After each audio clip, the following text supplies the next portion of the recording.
Hello friends, இன்றைக்கி ஆடி வெள்ளி கடைசிங்க. இன்றைக்கி நம்ம வீட்டில் இந்த கூழ் ப்ரிப்பேர் பண்ணோம். ரொம்பவே டேஸ்ட்டாக இருந்தது.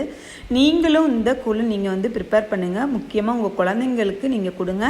நம்ம குழந்தைங்கள்லேருந்து பெரியவங்க வரைக்கும் எல்லாருக்குமே இந்த கூழ் ரொம்ப பிடிக்குங்க. நான் சொன்ன மெத்தடை ஃபாலோ பண்ணி செஞ்சீங்க அப்படின்னா சூப்பராக நீங்களும் டெய்லி காலையில் கூட நம்ம குடிக்கலாங்க.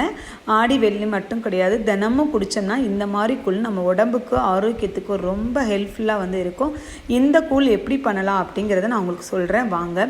இதுக்கு நாம் கொஞ்சமாக எப்பயுமே நாம் கேப் மாவு எடுக்கையில் ஒரு 2 டீஸ்பூன் கேப் மாவு எடுத்தோம் அப்படின்னா 2 டம்ளர் தண்ணி ஊற்றணுங்க. இன்றைக்கி நான் ஒரு 3 டம்ளர் தண்ணி ஊற்றிருக்கேன். அதே 3 ஸ்பூன் கேப்ப மாவு கரைச்சி எடுத்து வச்சுக்கிட்டேன். அந்த கரைக்கிறத நான் வீடியோ எடுக்கலை. வீடியோ எடுக்க நான் மறந்துட்டேங்க. நீங்கள் அதை ஃபாலோ பண்ணிக்கிறங்க. இப்போ நாம் எப்பயுமே இந்த கேப்ப கூழ் நம்ம கிண்டும் போது ரொம்ப தண்ணியாக தாங்க இருக்கணும். அப்படி கிண்டினாதான், அப்படி நம்ம கரைச்சாதான் நம்மளுக்கு சுட வைக்கும்போது கொஞ்சம் கொஞ்சமாக இது நல்லா கொலகொலப்பு கொடுக்கும். அதுலேயே 2 ஏலக்காய் போட்டுக்கிட்டேன். ஏலக்காய் போட்டுட்டு அதில் கொஞ்சமாக வெல்லம் போடணும். வெல்லம் எப்பயுமே கூழுக்கு ஜாஸ்தி போடக்கூடாதுங்க. ரொம்ப வெல்லமாக இருந்துச்சு, ரொம்ப ஸ்வீட்டாக இருந்துச்சுன்னா நம்மளால் சாப்பிட முடியாது.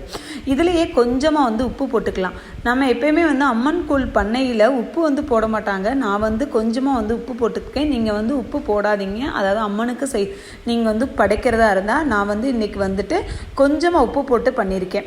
உப்பு போட்டதுக்கப்புறம் நல்லா அடுப்பில் வச்சு கிண்டணுங்க. நம்ம அந்த மாவு கலர் சேஞ்ச் ஆகணும். அந்த அளவுக்கு நம்ம கிண்டணும்.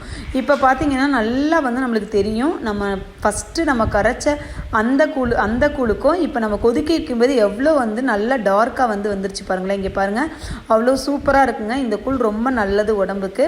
நீங்கள் டெய்லி பிரேக்ஃபாஸ்ட்டாக கூட இதை சாப்பிட்டுக்கலாம். அப்படி ஒரு டேஸ்ட் இருக்கும். இப்போ நம்ம இறக்க போகிறதுக்கு கொஞ்சம் ஃபைனலுக்கு முன்னாடி கொஞ்சமாக தேங்காய் துருவலை நம்ம அப்படியே தூவி விட்டுட்டு அடுப்பை ஆஃப் பண்ணிடணுங்க. அடுப்பை ஆஃப் பண்ணிட்டு தான் நீங்கள் தேங்காய் துருவலை போடணும். ஓகே ஃப்ரெண்ட்ஸ், இப்போ நல்லா கூழ் ரெடி ஆயிடுச்சு. இதை ஃபாலோ பண்ணி நீங்களும் செய்யுங்க. வீடியோ பிடிச்சிருந்தது அப்படின்னா மறக்காமல் லைக் பண்ணுங்கள், ஷேர் பண்ணுங்கள், கமெண்ட் பண்ணுங்கள், சப்ஸ்கிரைப் பண்ணுங்கள். இதே மாதிரி இன்னொரு வீடியோ நாளைக்கு பார்க்கலாம். ஓகே, பாய்.